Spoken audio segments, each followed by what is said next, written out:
Baik, Assalamualaikum warahmatullahi wabarakatuh. Kita kembali lagi di Zoom kedua, buku antologi kita ya. Semoga ya tidak banyak yang akan disampaikan di sini, hanya mengulas lagi terkait apa itu bagaimana menulisnya, bagaimana tulisannya, dan kita sedikit putar arah karena ada yang perlu difikskan. Oke, kita langsung saja masuk ke share screen.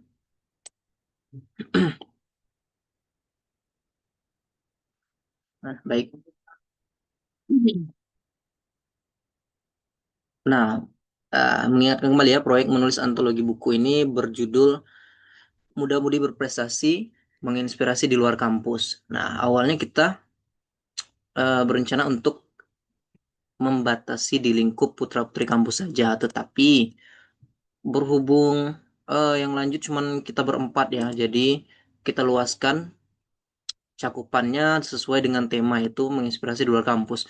Semua kisah inspiratif, cerita pendek inspiratif yang terjadi saat kita masih muda-mudi ya, yang bisa kita ceritakan, yang bisa kita angkat, mempunyai unsur inspiratif, unsur inspirasi di dalamnya.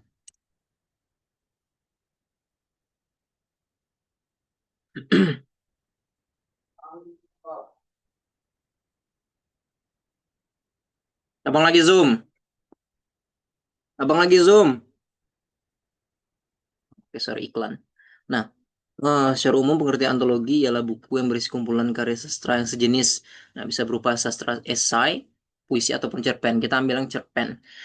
Kumpulan karya sastra memiliki tema yang sama, kemudian dibukukan menjadi satu dan diterbitkan. Nah, untuk antologi sendiri itu bisa ditulis oleh satu orang penulis atau lebih dari satu orang penulis dengan tema yang sama. Nah, tema kita yang tadi ya, balik lagi, menginspirasi di luar kampus. Jadi kita luaskan tulisan kita tidak hanya di dalam cakupan putra-putri kampus saja. Jadi apa yang kita lakukan, misalnya si Fitri ya, Fitri ada tergabung um, ke Taiwan waktu itu, ke Asia University. Nah, mungkin dari sana ada kisah inspiratif yang apa namanya, yang telah dijalankan oleh Fitri, ataupun misalnya si Sony dan Metasa misalnya mempunyai eh, pengalaman nasional, telah mengikut duta nasional.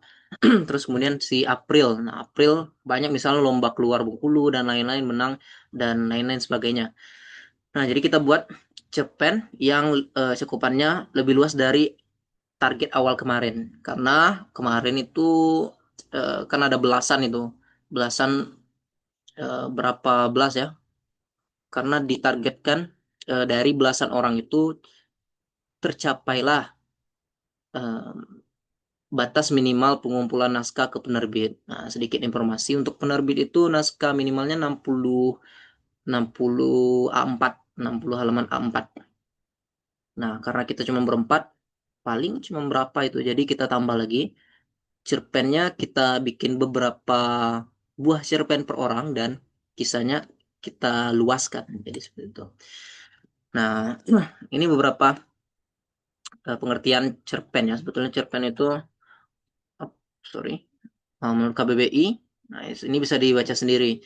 Tidak lebih dari 100 halaman. Menurut JS Badudu adalah cerita pendek berfokus dan berkonsentrasi pada satu peristiwa kejadian.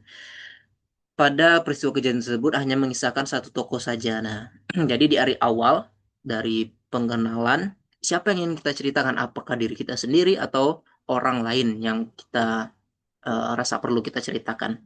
Ini dari awal sampai akhir, sampai em, kalimat terakhir di cerpen kita, fokus ke orang itu, fokus ke tokoh. Nah, peristiwa dan kejadian itu beda ya, meskipun kadang-kadang di disinonimkan peristiwa dan kejadian itu sebetulnya tidak sama. Peristiwa itu adalah satu hal yang apa ya, spesial, terjadi terjadinya dalam beberapa kejadian yang bersatu seperti itu. Dan kejadian sendiri hanya kejadian yang umum terjadi, misalnya kejadian tadi pagi saya ketinggalan kunci rumah misalnya. Nah, sedangkan peristiwa itu lebih spesial dan lebih luas lagi. Misalnya peristiwa Bandung Lautan Api misalnya, atau peristiwa proklamasi dan lain-lain. Oke, ada Fitri. Oke, halo Fitri. Terus menurut Sumarjo, cerpen adalah kisah yang tidak benar-benar terjadi di dunia nyata. Namun, cerita tersebut bisa terjadi di mana saja dan kapan saja, bahkan di dunia nyata, dan cerita relatif singkat dan pendek. Sedikit cerita. Di sini saya tidak bisa menampilkannya, tidak ketemu filenya. Di dua novel saya itu tuh dua novel saya yang telah saya terbitkan itu diangkat dari kisah nyata, tetapi menjadi novel fiksi. Kenapa? Karena dari kisah nyata itu ada beberapa kejadian, ada beberapa peristiwa yang dipelintir, bahasanya tuh ada yang dilebih-lebihkan, ada yang dikurang-kurangi untuk keselarasan halaman per halaman. Jadi usahanya itu usaha untuk menyempurnakan kisah. Terus menurut HB Jasin, cerpen merupakan cerita pendek yang memiliki bagian di mana terdapat struktur yang lengkap. Nah, ini ada perkenalan, kemudian masuk ke permasalahan dan penyelesaian dari masalah tersebut. Nah, ini kan kita bahas nanti di slide selanjutnya. Terus menurut A. Bakar Hamid, menurut Hamid, cerpen merupakan cerita pendek yang memiliki ciri-ciri seperti jumlah kata sedikit antara 500 hingga 10.000 kata dalam satu cerpen, serta hanya memiliki satu karakter tokoh saja. Nah, seperti yang dibahas di slide sebelumnya. Nah, menurut J. Badudu, yang hanya fokus dengan satu tokoh. Maksudnya fokus dengan satu tokoh itu bukan berarti tokoh lain tidak hadir. Tokoh lain hadir hanya sebagai penyempurna alur. Maksudnya memperkuat tokoh utama yang kita ceritakan. Seperti itu. Oke, next. Nah, kita langsung masuk saja ke apa ya namanya ini, tips menulis cerpen ya. Setelah dikaji-kaji ulang, banyak melihat referensi yang lain-lain dan dari beberapa sumber, jadi dapat untuk malam ini saya hadirkan beberapa tips yang uh, bisa kita pakai, tips-tips yang powerful yang bisa kita pakai. Sebetulnya banyak tips di luar ini, tapi mungkin inilah yang intinya yang bisa kita gunakan. Yang pertama, mulai dengan ide sederhana tapi jelas. Nah, cerpen tidak butuh cerita yang terlalu rumit, cukup satu konflik utama. Ini contohnya. Oh, di sini mulai gemuruh guys, mulai geruduk-geruduk puter. Semoga tidak hujan ya, biar kita suaranya jelas sedikit. Ini ide, bukan judul, ide. Seorang siswa yang takut berbicara di depan kelas, tetapi harus presentasi. Nah, ini contoh saja. Jadi dari ide ini kita bisa kembangkan mengikuti alur perkenalan, terus ada apa lagi tadi? Perkenalan, permasalahan dan penyelesaian. Nah, permasalahannya misalnya di sini kan takut berbicara di depan kelas, misalnya entah itu penyakit grogi, misalnya penyakit demam panggung atau dan lain-lain, atau suasana yang tidak mendukung. Nah, itu jadi permasalahan misalnya. Terus bagaimana penyelesaian nanti? Nah, penyelesaian itu adalah bentuk transformasi tokoh dari yang awalnya seperti A terus kemudian berakhir seperti B atau seperti C. Seperti itu. Maksudnya sifatnya. Terus menggunakan hook yang menarik di awal. Nah, ini sudah kita bahas kemarin. Banyak untuk hook bisa bervariasi ya, bisa berbagai macam. Teman-teman bisa melihat referensi dari luar, dan hook ini bisa menjadi ciri khas teman-teman nanti jika lanjut menulis buku, menulis dan menulis. Kalau biasanya kalau saya menulis untuk di akhir-akhir ini, saya lebih suka menulis alur mundur. Jadi seolah-olah diceritakan dulu, di spill akhir dari cerita yang akan diceritakan, terus flashback agak jauh ke belakang, kemudian bertahap hingga terakhir, hingga nanti hook yang di awal bisa bisa ter apa namanya, hadir lagi di akhir. Itu ciri khas. Bisa juga menggunakan kalimat tanya, bisa menggunakan kalimat pertanyaan misalnya, apa ya, sesuatu yang tidak lazim lah, misalnya unik, ataupun mengaitkan dengan fakta-fakta yang lain yang sebetulnya tidak ada dalam cerita, kita kaitkan dengan fakta itu untuk menarik minat pembaca.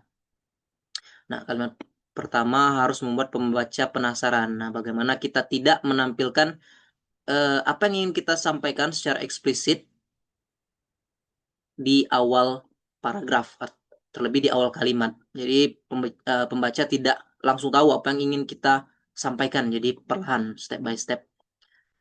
Nah, ini sedikit contohnya. Tanganku gemetar saat namaku dipanggil, sementara seluruh kelas mulai menoleh ke arahku. Nah, kira-kira ini apa ya? Bisa jadi anak ini nakal terus dipanggil ke depan kelas, atau bisa jadi anak ini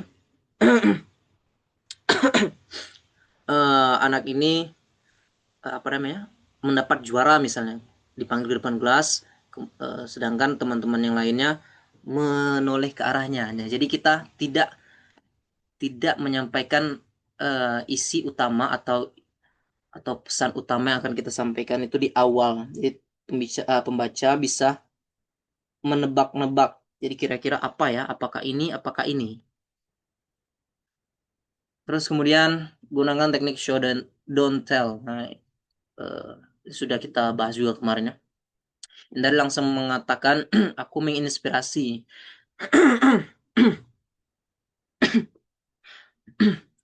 tunjukkan tunjukkan lewat tindakan dan perubahan. Ini contoh, awalnya hanya satu anak yang datang. Seminggu kemudian, tikar kecil itu tak lagi cukup menampung mereka. Suara mengeja, huruf terdengar sampai ke ujung gang.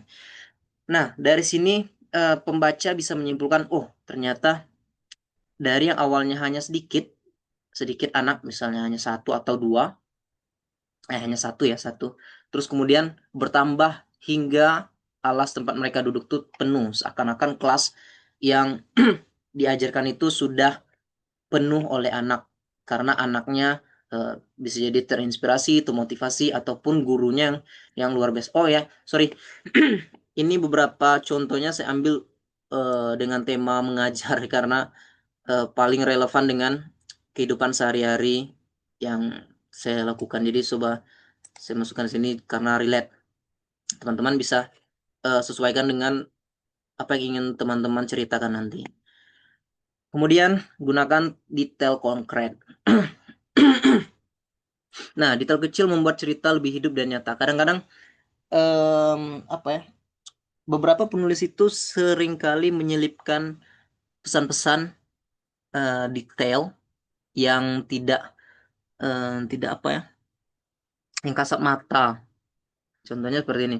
Pensilnya tinggal setengah, penghapusnya sudah menghitam, tetapi ia tetap menulis dengan hati-hati seakan huruf huruf adalah suatu yang berharga baginya. Nah, jadi dari sini detail kecilnya diambil dari pensil yang berhubungan langsung dengan tulis menulis. Nah, jadi ini ceritanya anak itu awalnya tidak mau menulis atau tidak mau mengikuti pelajaran, tidak tertarik lah seperti itu. Nah, sehingga kemudian di akhir bahkan anak itu yang paling rajin, misal seperti itu. Terlihat dari pensilnya yang tinggal setengah. Bayangkan dari pensil yang panjang itu tinggal setengah di tangan anak kecil. Bayangkan berapa pendeknya pensil itu karena sering dipakai, tumpul di raut. Terus kemudian penghapus itu seperti yang kita tahu berwarna putih umumnya. Sekarang sudah menghitam karena menghapus tulisan-tulisan yang salah ditulis lagi, salah diperbaiki, saking inginnya belajar. Nah, tapi ia terus menulis dengan hati-hati, seakan huruf adalah suatu yang berharga. Sorry guys, beberapa hari ini saya agak batuk-batuk karena ya seperti itulah guys. Semoga kalian sehat terus ya. Terus kemudian buat tokoh terasa manusiawi, apa maksudnya? Tokoh tidak harus sempurna. Nah, jadi boleh melebih-lebihkan, boleh, tetapi em, apa ya? Masih masuk akal seperti itu. Nah, tokoh tidak harus sempurna, jadi justru keraguan dan ketakutan membuat cerita lebih relatable dengan kehidupan sehari-hari. Maksudnya, maksudnya apa? Tokoh yang sempurna itu tidak akan apa ya? Sedikit kesempatan, sedikit peluang untuk menampilkan cerita yang ada konflik. Paling-paling konfliknya hanya eh, apa ya? Karena kesempurnaannya dia tidak ingin mendengar orang lain misalnya. Jadi banyak kekurangan-kekurangan itu yang bisa kita ambil di awal. Bagaimana kita memperbaiki kekurangan itu misalnya atau membuat orang lain memotivasi dari kekurangan itu sehingga em, muncul pesan moral di akhir. Ini contohnya aku sering lupa materi yang kuajarkan.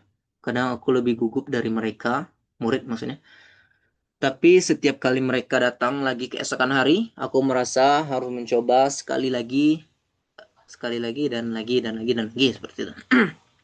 Nah, jadi di sini sebagai seorang guru yang tidak sempurna, kadang-kadang guru lupa misalnya. Tapi karena tekad anak-anak yang terus ingin belajar, jadi dari kekurangan itu, bagaimana seorang guru dapat berusaha hingga akhirnya membuat anak-anak itu mampu menyerap ilmu atau informasi dan apa ya, yang disampaikan guru. Kita lanjut lagi, lanjut lagi ke, oh sorry, yang selanjutnya adalah berikan perubahan, berubik, sorry guys, berikan perubahan atau transformasi.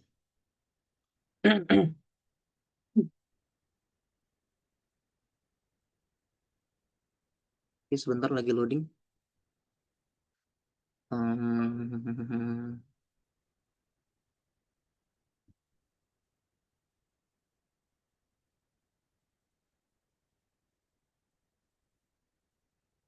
sebentar aja guys, kita, oke, ada kesalahan teknis sebentar. Oke, kita lanjut lagi. Berikan perubahan atau transformasi. Nah, ini yang kita singgung di slide sebelumnya, yang mana tadi?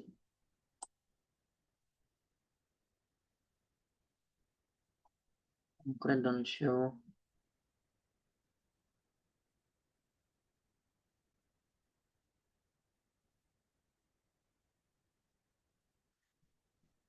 Guys, sebentar guys.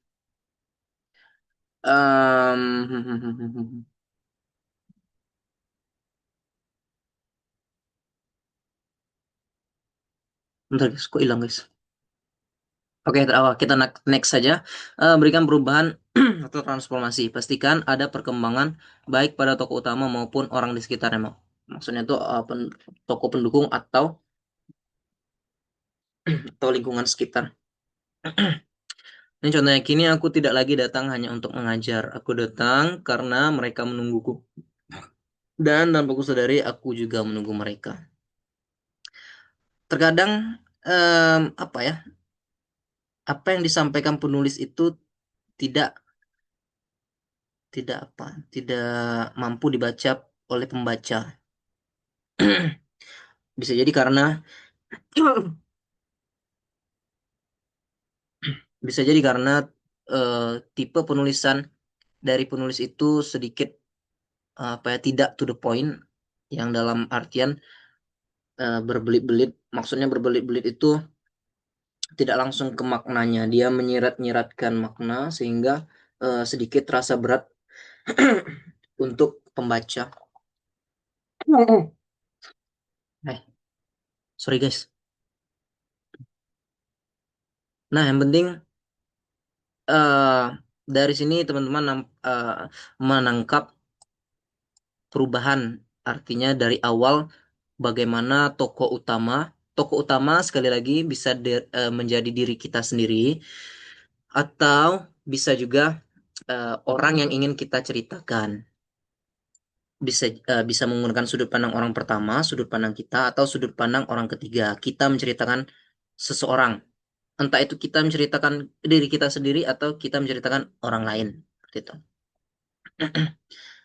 Yang penting nampak perubahan atau transformasi si tokoh utama. Biasanya yang paling nampak itu di akhir ya, pas setelah klimaks namanya itu. Setelah konflik selesai, terlihat seperti apa perubahan tokoh. Yang terakhir, nah tutup dengan kesan yang membekas, menggunakan pesan yang halus. Nah, jangan menggurui pembaca, biarkan mereka merasakan maknanya sendiri. Nah, untuk apa ya? Ada beberapa bukan karakteristik sih, ciri khas penulis.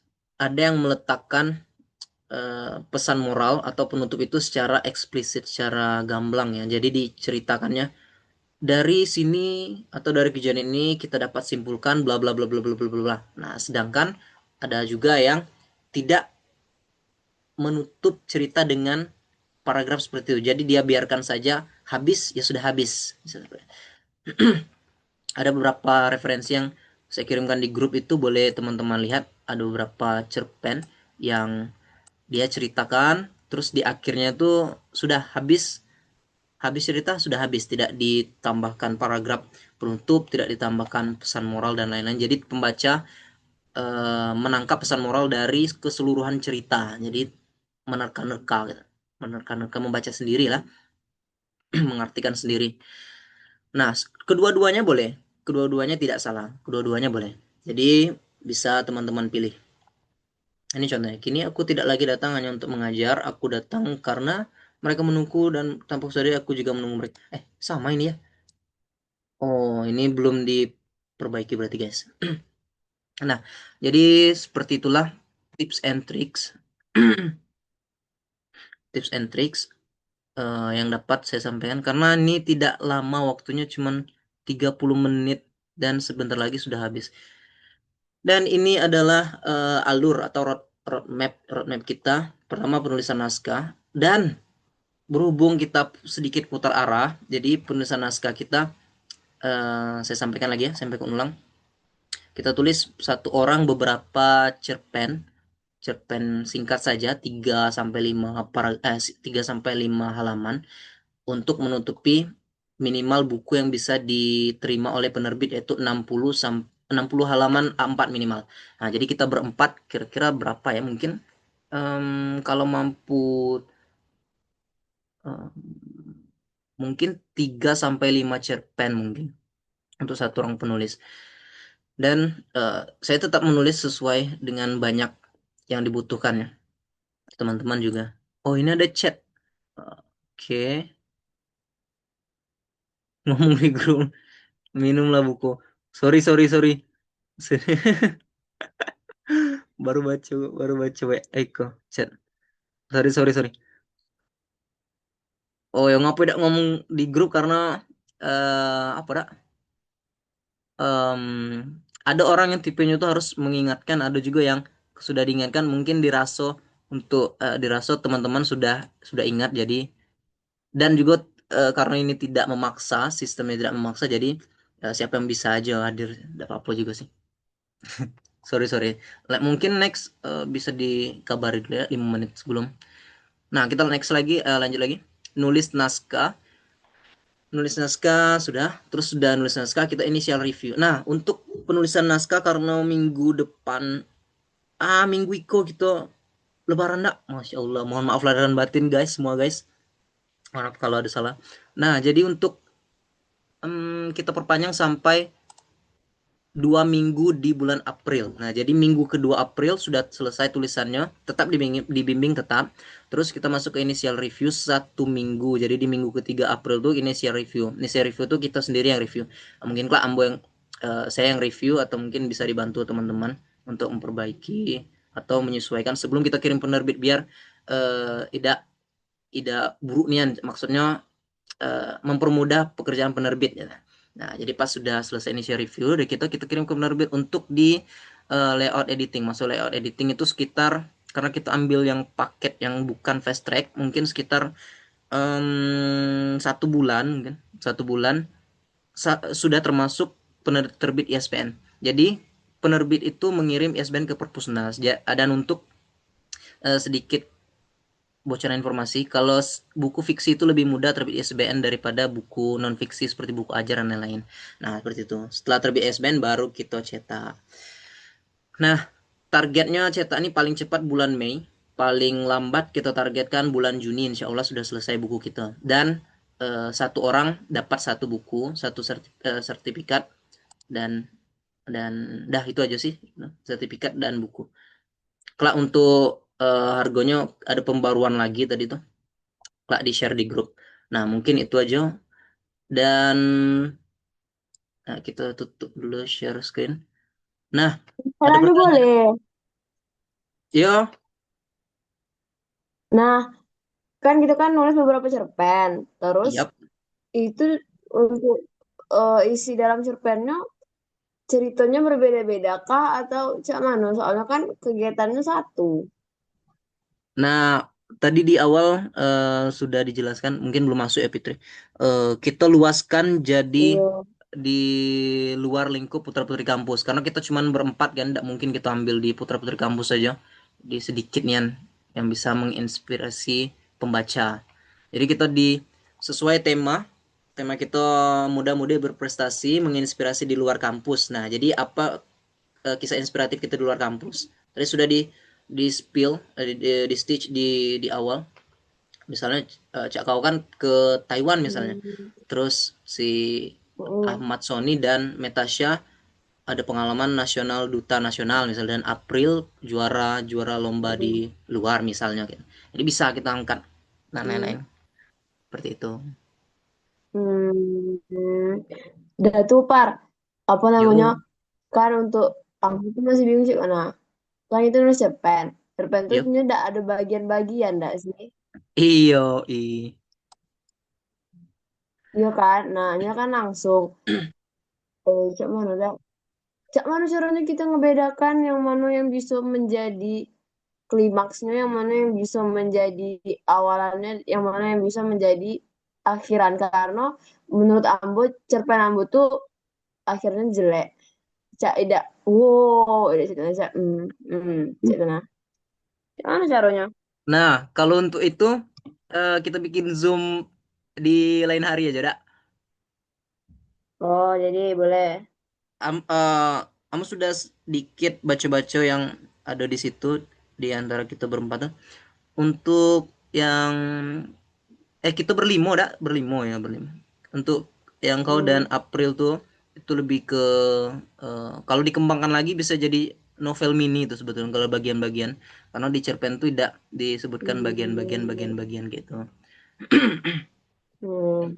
Oke, oke. Dan oh ya, ada penting juga penggunaan apa ya, sudut pandang. Kalau pakai aku terus dari awal sampai akhir. Kalau saya terus. Kalau dia, Oh. jangan campur Pilih aku sudut dan saya. pandangnya ya, Cak. Ndak. Yang berapa? Apa? Ngapa udah boleh campur? Ngapa udah boleh campur? Konsisten. Aku, saya. Oh, oh tidak. Maksudnya Kalau maksudnya misalnya di ambil satu tiba-tiba pindah POV kedua, pindah POV ya, Bang. misalkan awalnya POV-nya Ambo, nah, ada tuh mana bisa itu kan POV kau, nah ada boleh. Boleh, boleh. Tapi difokuskan Hmm. tokoh utamanya siapa, apakah kau apa ambo gitu. Jadi kelak di ceritanya tidak tidak sama banyak berebobotnya.